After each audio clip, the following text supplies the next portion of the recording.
Assalamualaikum warahmatullahi wabarakatuh. Sahabat-sahabat semua yang dikasih oleh Tuhan kita Allah, jumpa lagi dengan hamba Goldian di channel Apologet Islam Indonesia.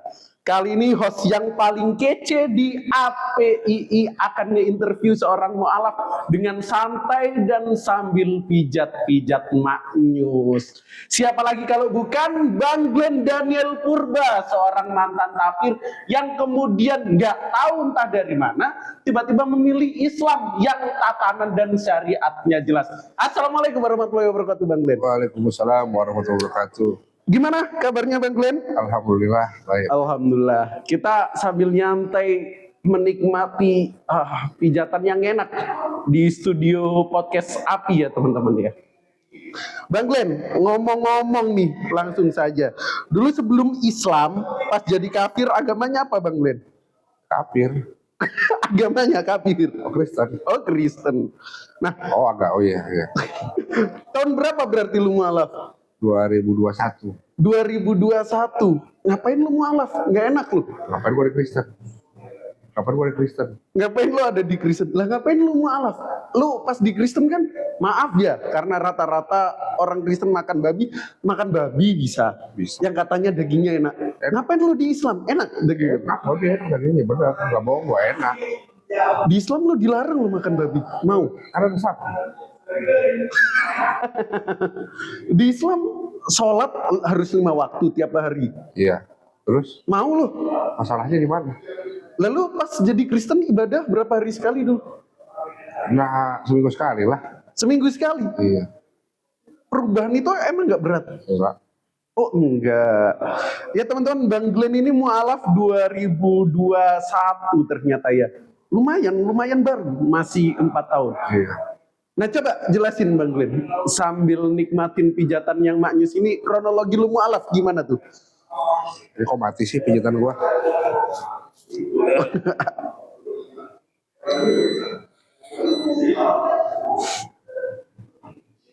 Apa lagi mati kakinya? Apanya? Kronologi lo, kenapa lo milih Islam sebagai jalan dan kebenaran dan hidup? Dari mana nih mulainya? Karena gua boleh belajar dari 2016. Belajar 2016? Iya. Berarti sekitar 5 tahun ya? 5 tahun gua cari jati diri. Itu belajar mendalami kekristenan atau belajar Islam? Kekristenan gue nggak mendalami, cuman mendalami kekristenan kan apa yang mau didalami kan, cuma kita baca aja sebenarnya. Apa yang mau didalami? Karena kalau kita dalami juga ujung-ujungnya kan kembali ke doktrin juga gitu kan. Lebih baik ya udah gue baca apa yang ada aja. Oke. Gue baca yang ada, terus sambil nonton Ahmad Dedat tuh almarhum ya. Oh, si Ahmed Didat ya? Dedat. Seorang pendahulu di dunia lintas agama. Terus? Ya gue lihat dengar kok make sense gitu, masuk akal omongan dia. Terus apa yang gue alami juga, kok lebih tahu mereka dibanding pendeta-pendeta gue dulu. Akhirnya gue rajin dengerin beliau, dengerin Zakir Naik, udah gitu dengerin Estes dulu tuh. Oh, Syekh Yusuf Estes. Ya. Terus mantan pastor dia, teman-teman. Terus lokal dulu kayak nama. Iya. Kodoni dulu gua tuh. Masih belum muncul ya. Belum mualaf kayaknya. Udah harusnya, tapi 17 kan? Kodoni belasan 2011. Iya 17. Oh iya belum muncul ya. Mualaf 2014 lupa gua. Dia sempat jadi penerjemah di itu loh, debat-debat Inggris Speaker Corner ya. Kan gue yang beli subtitle. Oh, iya. Nah, terus dengerin mereka, apa yang Bang Glenn dapat dari apa yang dia sampaikan? Mereka ngibul atau ternyata Bang Glenn cek kembali, oh bener ya? Logika gua apa yang kalau namanya buatan Tuhan gak mungkin salah. Ya kan? Yang diklaim sebagai firman Tuhan kok salah gitu. Kok berlawanan satu ayat dengan ayat lain, ajaran si ini dengan ajaran si itu kan berlawanan semua. Jadi gue pikir ini bukan firman Tuhan ini gitu kan. Jadi gue baru dari situ gue baru mendalami lagi ke Al-Quran. Nah cuman ya namanya gue cari tahu dulu yang masalah ramalan-ramalan lah, kayak Iya kayak ada kan apa keajaiban sains dalam Al-Quran tuh. Oke. Yang gue lihat yang paling pertama kali gue baca itu yang masalah eh, apa air yang tidak boleh menyatu itu. Oh, di surat Ar-Rahman itu ada. Ya itu. Terus gue lihat contohnya ada berarti satu benar. Terus yang kedua yang paling gue bikin gue shock yang masalah embrio. Oh, surat Al-Alaq gitu ya. Alak ya.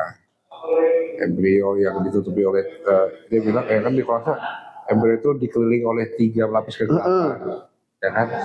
Nah begitu gue lihat di sainsnya benar emang 3 lapis itu betul. Pertama kegelapannya rahim, kegelapannya ketuban, sama kegelapannya perut. Pas. Nggak mungkin ini nggak bohong gitu loh. Karena berarti apa yang disampaikan akal sejalan dengan sains modern ya, Iya. yang dikonfirmasi oleh Ya, akal. itu. Benar, ngomong-ngomong embrio, ada profesor di barat namanya Profesor Dr. Kate Moore. Edmore yang orang. Iya. Ya. Nah, dia kan meneliti masalah embrio kan. Iya. Yang penemuannya itu ternyata ditunjukin di ayat Al-Quran. Oh, udah ada loh yang ngomongin. Kaget kan di akhirnya mu'alaf. Luar biasa.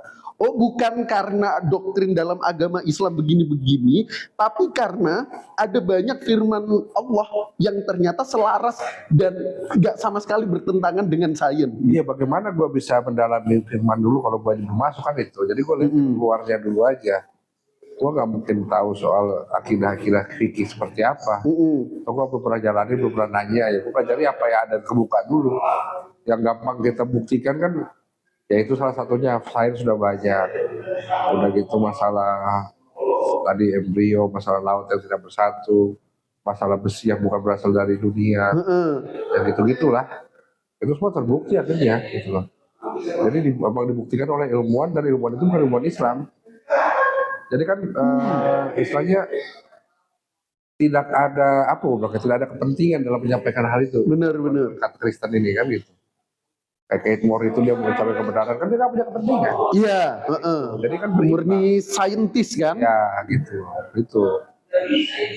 Nah, tapi emang di keyakinan lo sebelumnya, especially kitab sucinya, emang nggak selaras dengan sains menurut lo? Masa kelelawar masuk ke unggas sih?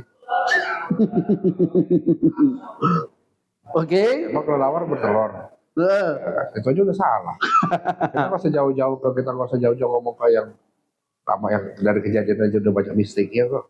Oke, apalagi tuh kira-kira yang nggak selaras? Langit ada tiangnya. Langit ada tiang, serangga berkaki 4. Adanya cahaya sebelum matahari diciptakan. Iya, di kejadian 1 itu. Terus surga itu di bumi. Apalagi kita bilang. Ya banyak lah, kalau gue sebut satu-satu panjang kan. Yang paling penting sih bukan itunya, kita nggak akan mungkin gue nggak mau membuktikan secara sains, cuman kan di situ banyak kontradiktif gitu loh. Ayat 1, apalagi kita ngomong perjanjian lama aja ada yang sebeda, ada yang akhirnya bertentangan, ada yang beda kan gitu. Jadi ada yang saling berlawanan. Itu baru perjanjian lama, bukan perjanjian baru. Oh, oke. Kayak 17 tentara Yehuda itu yang sama 7.000.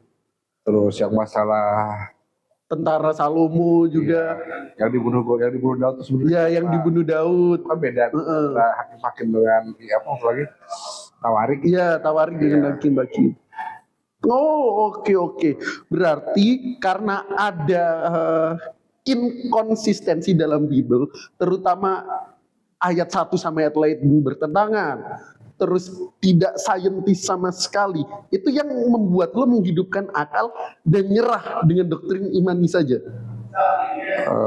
Gue lebih lama stagnan ya. Gue stagnan dulu. Gue udah dapet Islam benar. Gue belum mau mempelajari lebih dalam dulu. Gue bisa. Gue udah gak percaya agama lama itu selama 2 tahun lah. 2017 itu gue mulai belajar Islam lebih dalam lagi di Makassar. Tuh di Makassar, gue di Makassar. Oh iya, berapa lama di Makassar? 2-3 tahun lah. Di Makassar di mana Ki? Itu Mi. Di mana Ki? Di Goa. Di sana toh. Oh gitu. Iya. Oh itu di Makassar jadi titik balik mulai percaya Islam karena belajar Islam. Mulai belajar sholat gue di situ. itu masih kafir atau udah muslim? Masih kafir. Masya Allah, luar biasa. Udah mempersiapkan diri, cari bekal sebelum dia memilih agama Allah ini. Berarti udah belajar sholat, belajar Ya, Islam. dulu sholat gua karena belum gua masih jadi gini, di doktrin gua ini kan masih membekas kalau memang Islam itu kan agama yang keras. Heeh, heeh, Ya gua takut itu belajar sama orang. heeh. Ya, karena gua mau sholat gua belajar pakai YouTube. Oh, otodidak berarti ya? Jadi YouTube pakai headset gitu lah, headset sekarang ini. Mm-mm. Bluetooth gua taruh di tembok, gua tempel ya, gua sholat gua ikutin gerakan itu. Akhirnya tetangga gua lihat. Akhirnya mulai dari itu tetangga kontrakan nih. Mulai dari saat itu dia yang jadi imam gua setiap sholat. Udah gitu diajak ke masjid, akhirnya di masjid gua di masjid dulu kerjaan gua. Wush. Luar biasa. Berarti dulu sebelum masuk Islam ada pola pikir tentang Islam yang negatif gitu Ya ya? kan dokter dari kecil. Iya, iya, Islam iya. itu agama miskin. Aku diajak Bener. Wah, aku dulu pas zaman SMA juga gitu, sempet ragu dengan Islam karena apa yang media sosial tampakkan tentang Islam. teroris, Luar biasa, iya. telolet gitu kan. Terus apalagi agama yang tidak diberkati karena kan lihat aja tuh. Ke masjid orang sudah kita jadi ambil kan Nah, sholat Jumat ini sampai sekarang gitu, wah kacau itu. itu. Bahkan juga ngomongin peristiwa Nen Wan pengeboman gedung kembar itu, Ya itu kan kebukti akhirnya. Presiden Amerika kan George Bush bilang the most actor is Muslim. Tapi setelah orang Amerika Dibuktikan takut kan? mempelajari tentang Islam, apa bener gak lu? Malah banyak yang mualaf. Iya, kan dibuktikan kan bukan orang Islam. Iya, bukan. Bos motornya kan Iya. bukan. Tuh. Oh, berarti karena itu. Berarti di Makassar itu tahun berapa? Sampai tahun 2015. Oh, berarti 3 tahun sampai 2018 gitu ya. Udah gitu gue pindah ke Bali. Terus habis itu 2021 mualaf. Nah, mualafnya di mana? Sama Kodondi. Oh, sama Kodondi. Iya. Oh, pas masih di Jogja atau Jakarta itu? Ya, ketemu lu mah gue udah. Oh iya, udah mualaf tahu. Udah pernah juga ngucapin, oh, Masya Allah luar biasa, teman-teman. Advokat Glenn Daniel ini perjalanannya yang ngeri-ngeri sedap. Tapi setelah itu lu nggak ada rencana balik ke Kristen lagi. Lu balik Kristen keren lu. Kenapa kerennya? Lu kasih kesaksian, dulu saya mantan muslim, belajar muslim banyak, jadi apologit. Habis itu lu diundang-undang bikin kesaksian di gereja-gereja. Receh banget. Dapat gini. Receh banget sih. Receh banget. Lu job lu rame lu nanti. Nyari job gue balik ke Kristen gue dapet hotel dan nyokap gue ngapain ngomong gitu. Iya, hotel balik kenapa kalau gue balik? Oh iya. Iya, berapa sih dapat? Ya itu teman-teman, pesannya Islam itu harus kaya. Ketika kita sudah memerdekakan diri kita sendiri dari masalah keduniawian, kan Nabi pernah bilang kekufuran mendekatkanmu pada hal yang kafir. Makanya kalau kita jadi orang berada dan kita ada duit, wah itu luar biasanya teman-teman. Tapi sekarang masih memperdalam dan belajar Islam secara istiqomah kan? Masih bisa loh, masih. Ya walaupun saya belajarnya nggak mendalam tapi ya saya masih cari tahu sampai sekarang. Masih cari tahu walaupun saya nggak mondok nggak apa kan. Ya saya yang umum aja lah. Karena memang saya juga bukan seorang yang pintar untuk jadi pendakwah. Jadi lebih baik saya selamatkan diri saya sendiri dulu aja gitu. Ya saya berbaginya dengan cara yang lain. Ya setiap orang itu teman-teman punya jalan dan setiap jalan itu pasti ada orangnya. Ngomong-ngomong kan ikut Kodondi lama, bantu-bantu Kodondi dan sering dengar dialog Kodondi, bahkan menjadi saksi Kodondi memualafkan banyak mantan-mantan kafir. Nah itu gimana Bang Glenn perasaannya? Bukankah suatu hal yang luar biasa itu? Saya sih lebih mikirnya gue lebih senang gue dapat kesempatan ikut beliau itu bisa ketemu sama ulama-ulama hebat. Gitu. Saya bisa punya kesempatan ketemu sama Kiai Idrus Romli. Iya. Saya sempat bisa ketemu sama Agim kan dulu jadi. Oke. Ustadz Fatih Karim. Iya, Ustadz Fatih Karim. Jadi orang-orang yang memang pionir-pionir ini jadi bisa punya hubungan, bisa banyak belajar gitu. Jadi ke arah situ sebenarnya sih. Dan ya senjata-senjata buat ngelawan orang misionaris kita udah pegang semua gitu. Oh, Iya. diturunkan ya sama Ko Dondi dapat amunisi. Ya, diturunkan, cuman kan cara mungkin kalau saya lebih beda sama beliau. Kalau saya kan orangnya emosian. Iya, tipenya beda. Ya ketahuan bego sekarang saya maki-maki aja kalau saya sih. Ya kalau maksudnya orang-orang so tahu tuh Pak, nggak di luar saya lah, saya paling gak suka sama orang-orang so tahu gitu. Kita udah kasih buktinya, dia nggak mau terima, ya buat apa? Bener-bener. Tapi sekarang kan juga aktif di dunia apologet. Saya juga sering menyaksikan Bang Glenn juga ikut naik meramaikan komal-komal dialog lintas agama di TikTok. Itu menurutku langkah kita mengambil jalan itu untuk ikut andil di dalam dakwah agama Allah, oh itu luar biasa. Soalnya kenapa Bang Glenn? Banyak di luar sana yang punya pegangan tentang Islam, tapi mereka enggan masuk ke dunia-dunia keagamaan yang krusial seperti lintas agama. Nah itu gimana tanggapan Bang Glenn? Banyak yang masih buta masalah ini. Jadi mereka ini lebih ke arah ignorance ya, karena mungkin kalau yang orang-orang itu bikin KPS ngurusin agama orang kan, padahal mereka tidak tahu gitu loh. Adanya Bible yang berbahasa Indonesia ini adalah Bible yang dirancang mereka untuk mengganggu kita dari awal. Oh, berarti Bible cetakan terjemahan Indonesia itu ditujukan untuk ngeganggu umat Muslim gitu ya? Betul. Terus? Ya contoh penggunaan kata Allah itu apa? Oke, sepakat. Tidak ada satu bahasa apapun di dunia ini selain bahasa Indonesia dan bahasa Malaysia dulunya menggunakan kata Allah sebagai generic name. Kalau proper name Al-Muqaddas masih pakai nama Allah. Ya, Al-Muqaddas. Tapi proper name bukan generic. Ditempatkan pada yang sesuai ya. Nah, jadi kan itu kan akan dipakai kan kita punya Allah yang sama gitu.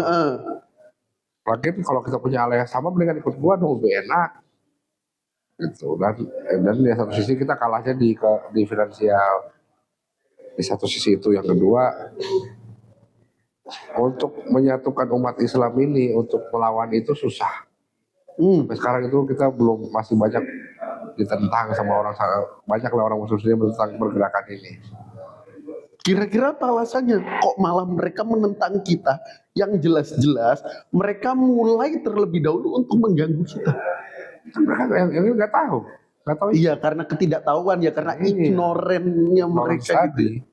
Padahal sudah banyak buktinya kok. Habilisasi terjadi di mana-mana, 2 orang kalau saya tolong. Yang di Bandung kemarin ada mau murtad gara-gara dia minta uang 7 juta, tapi habis dikasih, tapi lu ke gereja ya, ada. 7 juta. Ada itu. Ada, lu ke gereja ya. Jadi alhamdulillah waktu itu Api Jabar minta tolong ke saya. Saya suruh waktu itu siapa orang di Jabar kok gak ada yang bergerak gitu. Jadi saya usahakan saya dari Jakarta ke Bandung ngurus itu doang. Alhamdulillah saya nyampe jam 8, ngobrol-ngobrol sejam 2 jam. Akhirnya saya nyampe baru orang-orang datang ya, orang Bandung. Udah tahu saya di situ baru pada datang. Alhamdulillah saya ada tulang. Oh iya. Itu kapan kejadiannya Bang Glenn? Bulan 3, bulan 4 deh. Baru tahun ini. Oh luar biasa ternyata ngerinya teman-teman di luar sana.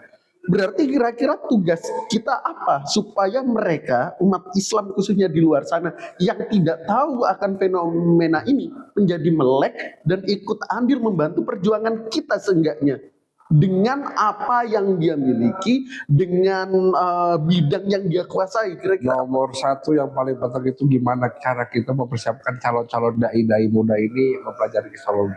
Oke, nomor 1 cara kita mempersiapkan dai-dai muda terkhusus dalam bidang kristologi. Ya, makanya masukkan kristologi dalam kurikulum.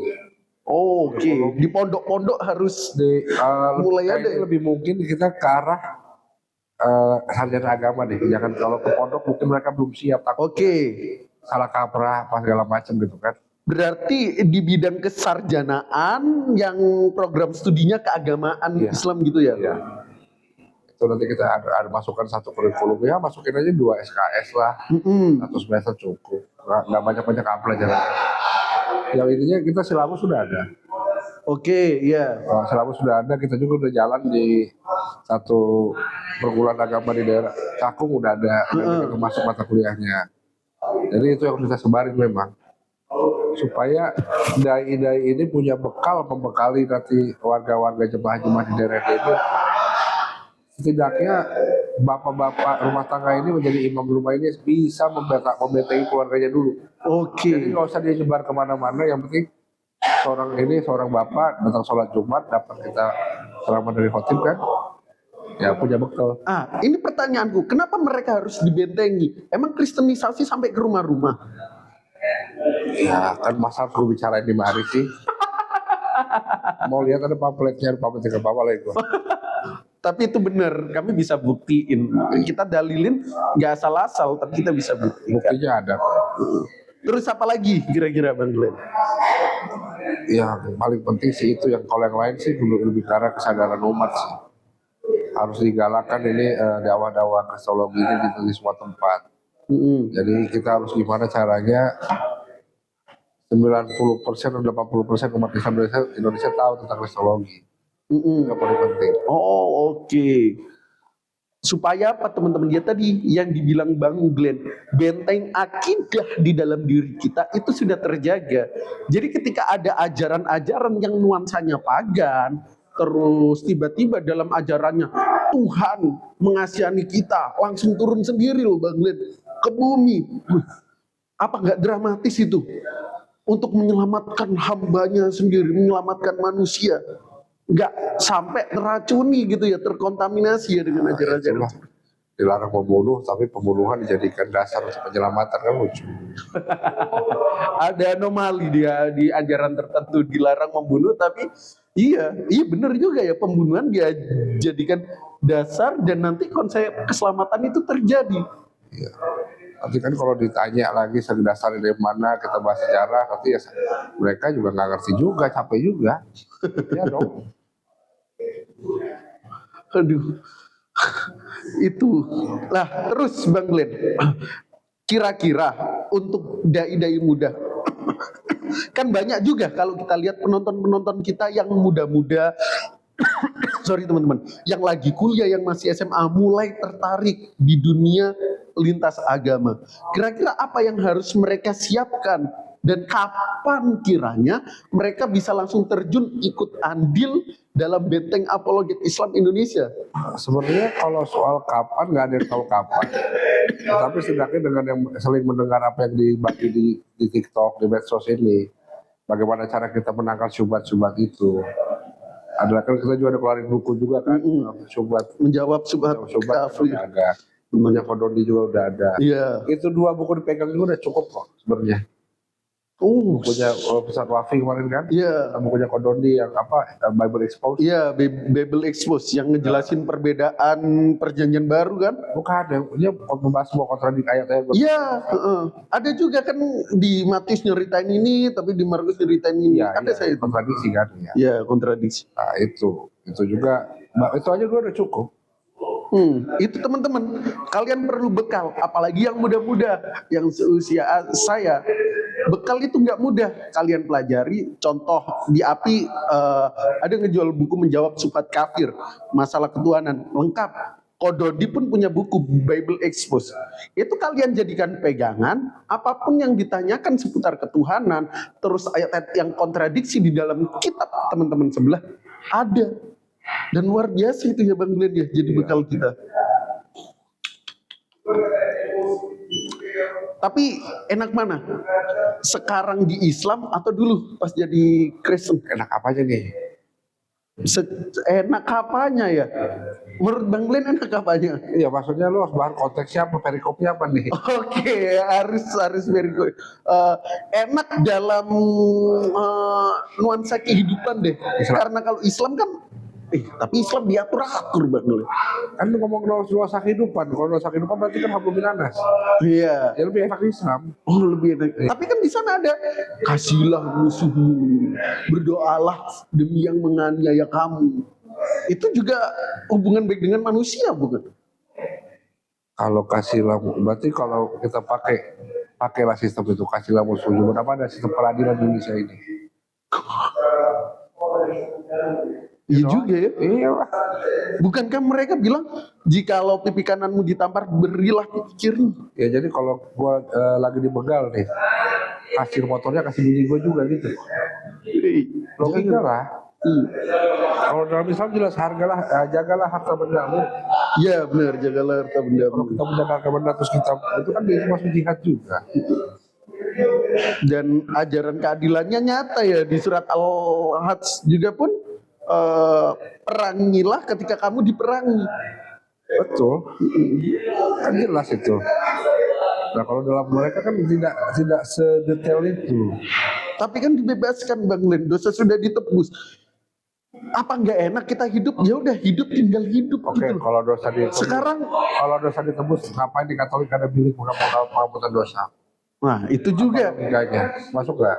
Iya, pastor-pastor dulu jual surat indulgensi. Indulgensi itu apakah udah ditebus? Belum. Kapan dia beli kalau ditebus? Oh iya juga ya. Tapi itu udah dibantah sama Protestan. Apa katanya? Sola fide, kepercayaan berdasarkan iman, hanya dengan iman. Oke, jadi perlawanan dengan sola gracia. Membahas lagi di situ panjang loh. Oh, tahu banyak Bang Glenn ini. Jadi kupar-kupar penghujat jangan macem-macem. Ya sekarang logikanya begini aja lah. Kalau lo bilang hanya iman yang bisa menyelamatkan umat kan gitu. Kenapa konsep purgatori yang ada di Katolik dihilangkan oleh Protestan? Kenapa tuh? Purgatori apa? Penyucian api penyucian. Di Islam apa? Wudu. Api penyucian. Oh, api penyucian. Di Islam Purgatori itu api penyucian. api penyucian. Afterlife. Ya, afterlife. Wudu. Lalu Kalau di Islam apa? kalau Islam semua akan masuk dulu. Masuk neraka kan? Baru nanti kalau udah berimbang, udah lebih baru naik. Iya benar. Ya kan? Kalau di Islam. Bedanya apa sama purgatori jadi Katolik? Di buku di Makabe 2. Iya. Di, itu kitab Deuterokanonika teman-teman. Ya, di Makabe Kalau kitab Makabe. Terus bedanya apa dalam konsep kita? Kenapa dihilangkan sama mereka? Nah, kenapa tuh Protestan menghilangkan purgatori? Iya, kalau ada purgatori berarti konsep penyelamatan itu nggak ada dong. Konsep itu nggak ada dong. Oh, logis juga ya. Soalnya gini, mereka percaya atas matinya anak manusia yang sebagai firman Allah itu untuk menghapus seluruh dosa manusia. Ya. Tapi masih diadili lagi dengan api penyucian. Tapi bahasa mereka bukan neraka, tapi kalimat neraka nggak ada sih. Api penyucian. Purgatori. Tempatnya api di mana? Iya, di bawah pasti. Ya sudah, nggak usah panjang-panjang lah. Luar biasa teman-teman. Nah, mungkin ini yang terakhir Bang Glenn, pertanyaanku ya sebelum sahabat semua nikmatin tontonan ini. Kira-kira apa harapan Bang Glenn untuk teman-teman apologet ke depannya? Apa ya? Luruskan saf. Meluruskan saf, merapatkan barisan berarti. Wah, luruskan saf, luruskan niat udah. Luruskan niat, luruskan saf. Oke, terima kasih teman-teman. Inilah sajian luar biasa kita dengan host yang paling kece Golgian dan mantan kupar yakni Pak Glenn Daniel Purba. Jangan lupa tetap stay tune di channel YouTube Apologet Islam Indonesia dan saksikan sajian-sajian menarik lainnya. Dan jangan lupa ketinggalan, aktifkan lonceng notifikasinya. Dan untuk teman-teman yang ingin support jalannya dakwah kita, ini di bawah. Assalamualaikum semuanya. Terima kasih. Rekening gua di bawah kan? Rekening gua. Oh. Aduh.